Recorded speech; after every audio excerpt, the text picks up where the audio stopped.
Build engineering and কনস্ট্রাকশনের পক্ষ থেকে আমি যদি আছি আপনাদের সাথে, আশা করি সবাই ভালো আছেন। আজকে আমি একটা বিষয়ে এক্সপ্লেন করবো, সেটা হলো আমাদের ইট্যাপসের মধ্যে আমরা যখন কলামের সেকশন বা বিমের সেকশন দিয়ে আমি এক্সাম্পলটা দিব।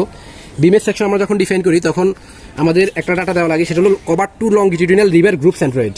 এটা আসলে অনেকেই ভুল করে, এটা অনেকেই ক্লিয়ার কভার ভেবে বসে এটাকে, আবার অনেকেই মানে এটা সম্পর্কে ক্লিয়ার আইডিয়া নেই। তো আমি এটা একদম সরাসরি প্র্যাকটিক্যাল সাইড থেকে দেখাবো। সেটা হলো cover to longitudinal rebar group centroid. এটার মানে হলো আমাদের বিমের একদম বটম থেকে, যে বিমটা এখনো কাস্টিং করা হয়নি, বিমের একেবারে বটম থেকে, মানে ফেস বটম থেকে আমাদের এখানে এই যে এখানে কিন্তু বান্ডেল বার আছে, এখানে 2টা বার একসাথে ইউজ করা হয়েছে। এটা বান্ডেল বার 3টা বারও ইউজ করা থাকতে পারে।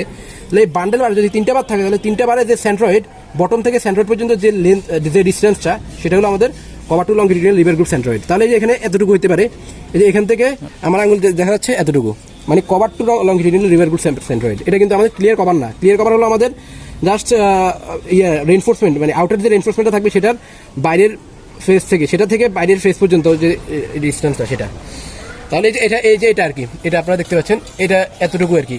এখানে কভারটার এখানে হলো আমাদের, এটা হলো কনক্রিট ব্লকটার যে ডিস্টেন্স বা যে হাইট, সেটা হলো আমাদের ক্লিয়ার কভার মেনটেন করার জন্য ব্যবহার করা হয়। 1.5 ইঞ্চি হয় এটা নর্মালি। আর cover to longitudinal rebar group centroid হলো এই যে এটা।